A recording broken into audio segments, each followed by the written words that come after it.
Dearly redheaded, we are choosing consciousness today to get through this thing called grief. Interesting word, grief. It means love, which makes for a mighty good joke, but I'm here to tell you, there's nothing else.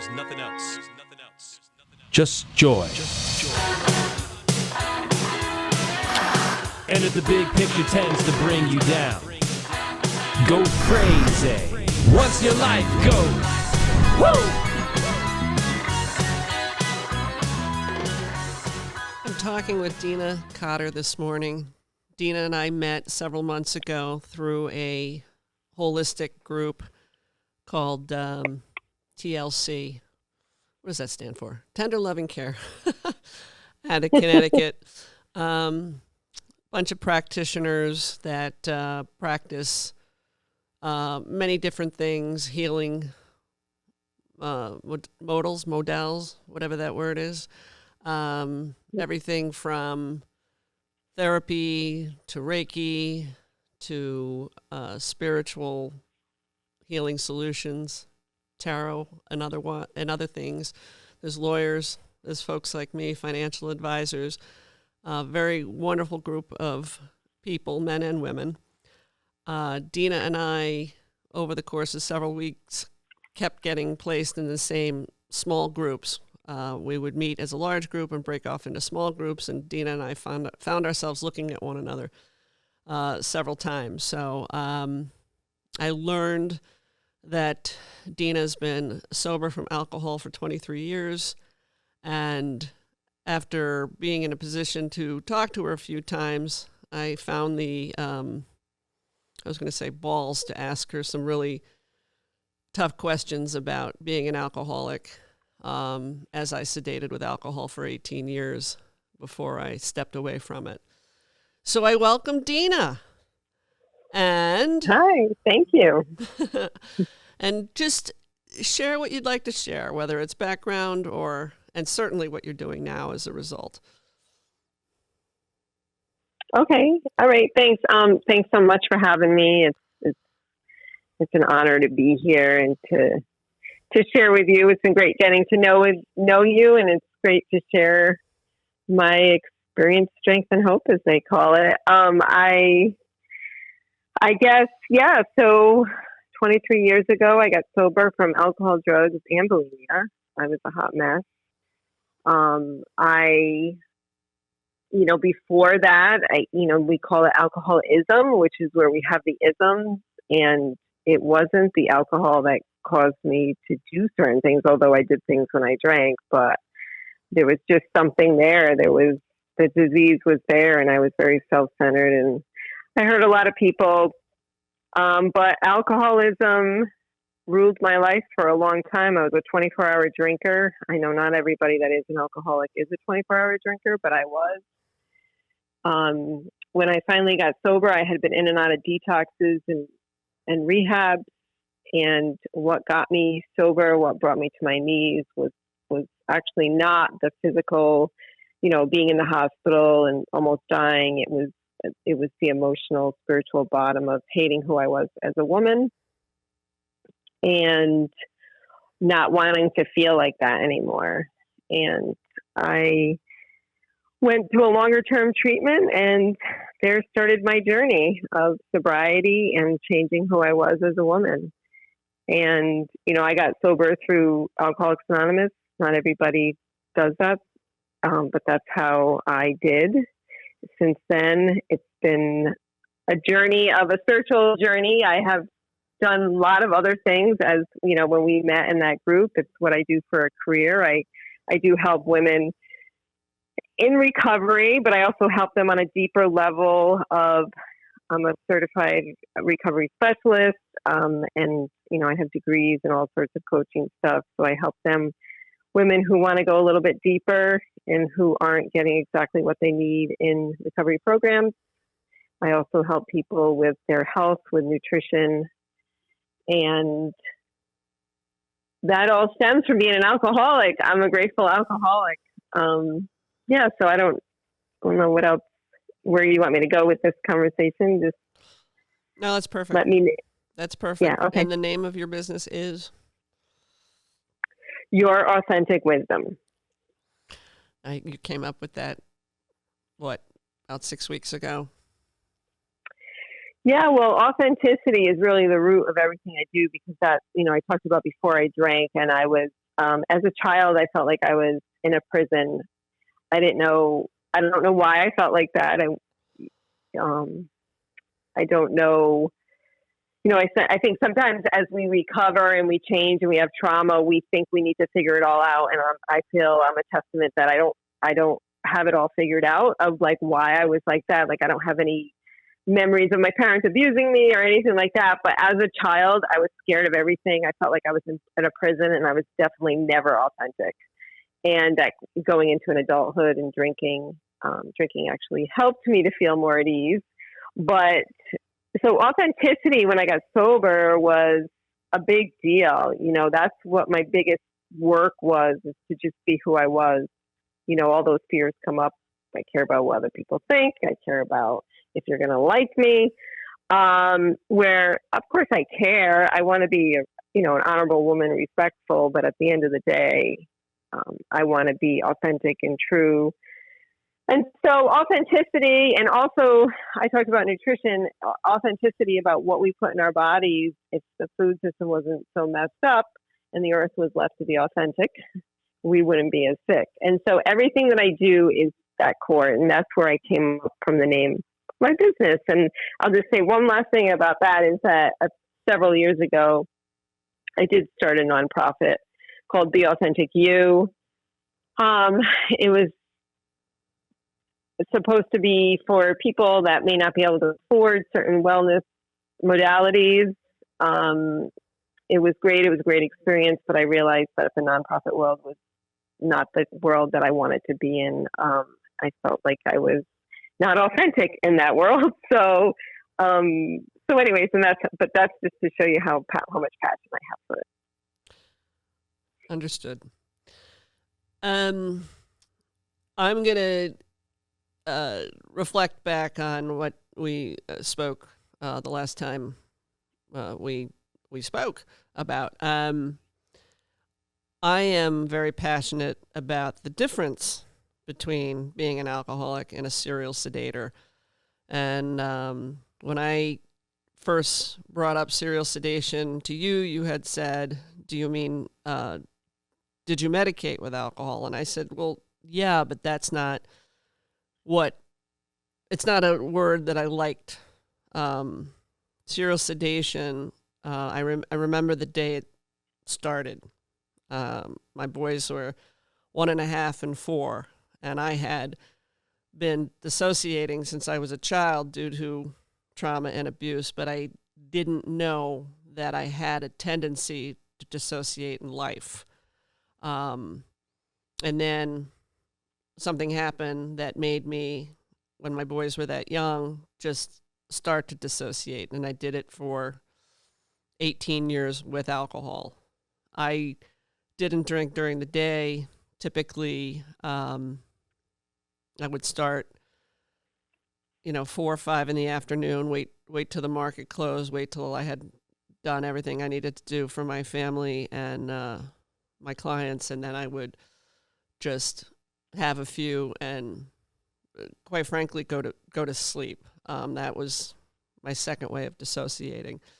So I'm very cognizant that a lot of the women around me, and I speak to women more than men as a result of being a woman. Yep. A lot of women are abusing alcohol. And I had, I knew one alcoholic in particular that said she knew I wasn't an alcoholic because I could stop. And you and I spoke to that. Can you just, for the benefit of the audience, speak to what it was like to not be able to stop, and maybe give that story about being in traffic that you shared with me as an analogy for what it was like? Sure. Yeah, so there's a couple clear I think separations are defining alcoholism, and of course, it's a self-diagnosed disease. So, but our literature and what I've known to be true with working with hundreds of women through the years, and also men, but mostly women. The first thing is the allergy. So they say we have an allergy to alcohol, and that means that not the typical allergy where, you know, you have a strawberry and you break out or you stop breathing, although you definitely could happen as a result of what you do when you drink. But the point is that the allergy is that you can't stop. So that's the insanity of the alcoholic who says, I'm going to have one drink, and they can't, because once the alcohol is in their system, it turns on that allergy. So that one drink is, you can't stop. And it's baffling. But it is what do I want to say? Validated by doctors. And that is the allergy that we have. So some might say, well, if you just don't put that first drink in your body, then there you go. But we also have, which is more intense, is our mental obsession that someday, somehow, we're going to drink like normal men and women. And we go on to try to prove it over and over and over again. And that's the insanity. And in our literature, there's a story that describes the jaywalker. And to somebody that's outside of the alcoholic, that's watching the alcoholic keep repeating the same behaviors and getting the same result, right? Insanity is doing the same thing and over again and expecting the same result. Expecting a different result, sorry. And the jaywalker is the person that every time he walks out in front of a car and he gets hit, he breaks a leg, next time he breaks an arm, he always ends up in the hospital because he thinks he's going to do it different this time. He thinks he's going to get hit by the car and not have a broken arm. And I know that sounds like a crazy story, but in our world, that's what it's like. That's what somebody on the outside is like. Why would you pick up that drink again to have the same thing happen again? And so that is a clear definition. We also have some stuff in our literature that, different ideas about how to diagnose yourself if you're an alcoholic or not. And the difference between, let's say, a hard drinker, maybe what you're describing, I don't have your experience, so I can't comment on that, but we do have stuff about what differentiates someone that may drink a lot or be a hard drinker, maybe drink like you, is that when you have a good reason to stop, you can. We can't. We come to the point where we can't stop on our own. And I know that we referred this, and I'm sure, I don't know if you want me to touch on it now, but it's the spiritual experience that is the only thing that can keep us away from a drink. Yeah. And so the spiritual experience might not be what somebody might think of when they think, oh, a spiritual experience, a white light experience. It could be, but it's also a complete personality change. And two things came up for me. When we spoke last, what you said that differentiated alcoholism from serial sedation was you felt alcoholics are delusional. Oh, yes. Yes, we can be very delusional. Yes. In that like jaywalking scenario, like that's delusional. We think it's going to be different. We can't recognize what someone on the outside could maybe see in us.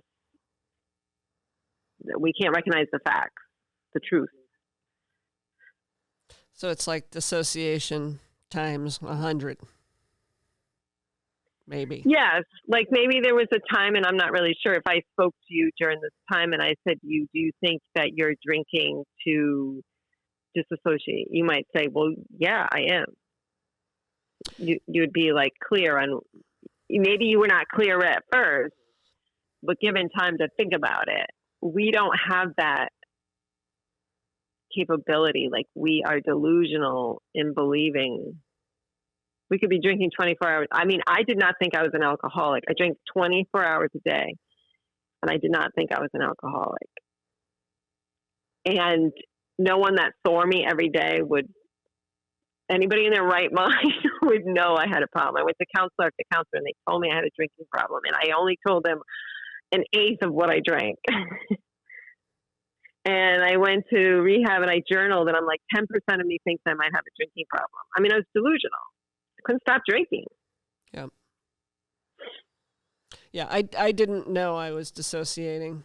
I actually, and I think I shared this with you, I had a psychologist tell me that the alcohol actually probably saved my brain from having to consider not only what I had been through, but what I was going through. So it wasn't till I was in a position to confront what put me in survival mode that I was then able to call it dissociation, if that makes sense. Yeah. Yep.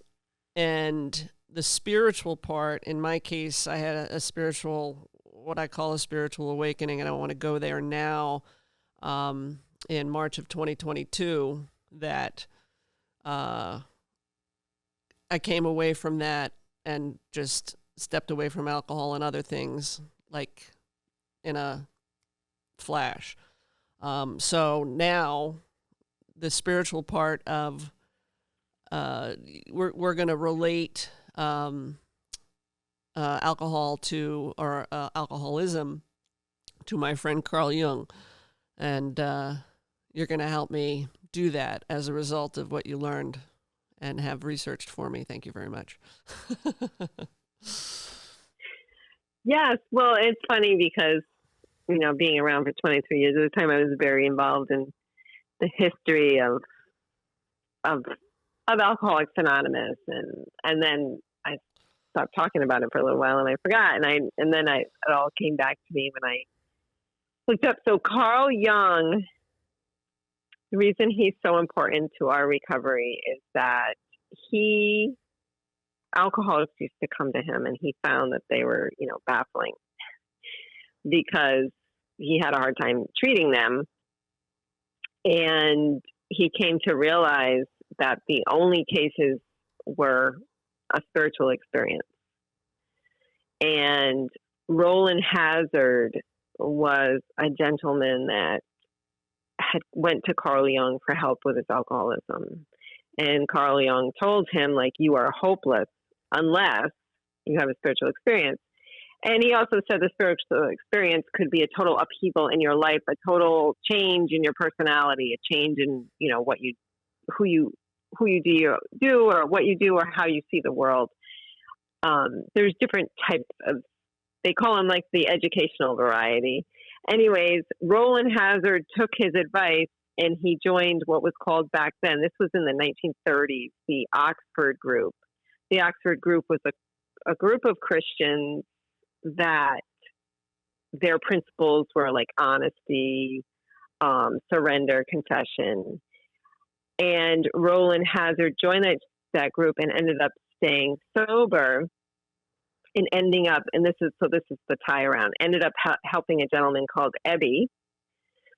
And Ebby was the one who helped Bill Wilson. Bill Wilson is the founder of Alcoholics Anonymous. So, and I'll just give you this short little blurb about that, is that we ended up separating from the Oxford Group because the Oxford Group helped everyone, no matter what your problem. And as alcoholics, they found that we needed a primary purpose just to help alcoholics. And that's how we got separated. And that's how Alcoholics Anonymous was found. Bill Wilson wrote a letter to Carl Jung expressing how his huge influence on Alcoholics Anonymous, and actually the story of Roland Hazard is actually in our literature. It's a short story in one of our chapters explaining why we must have a spiritual experience. But Bill wrote Carl a letter thanking him, and Carl Jung wrote a letter back sharing the similar experience of what I just shared with you and how grateful he was, and of course wished thought great things about what the movement was all about helping alcoholics and the primary purpose. And so, so it was really stems back to Carl Jung and his, I guess, humility, I would say, in admitting that as a doctor in psychology, he just couldn't help these alcoholics unless they had that vital spiritual experience. All right, I'm going to do a time check, Brian. We're at 21. What I'm about to say will probably create more conversation, but I want to just sort of end this first podcast with what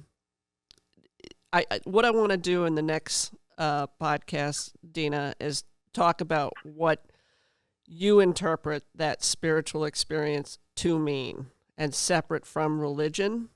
Okay? Okay. But for the purposes of where we are right now and just having a few minutes to call this first one done, when you started to face yourself, and you kind of indicated it earlier, and I don't want to put words in your mouth, but you kind of faced the scenario without really historically understanding what transpired in your childhood, correct? Yes. Okay. Does that still interest you or not really as a result of the success you've had otherwise?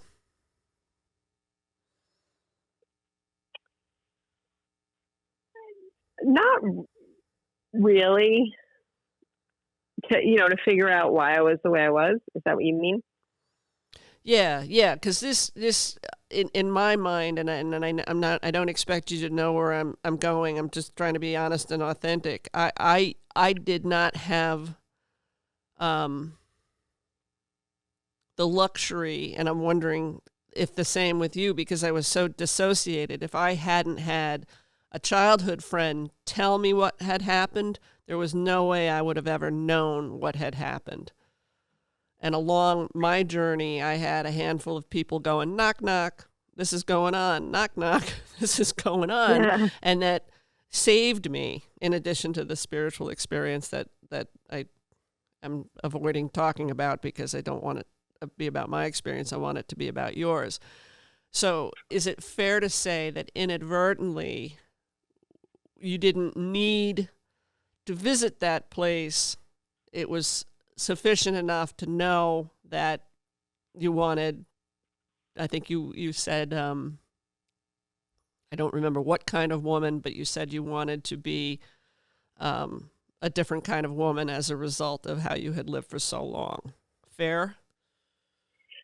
Yes, it's fair. And I don't feel like I don't even know that there might not even be a reason. It's just like, I think sometimes when I remember sitting in rehab and listening to everybody else's story and they had like huge trauma, and I'm like, geez, I don't have like you look for a reason.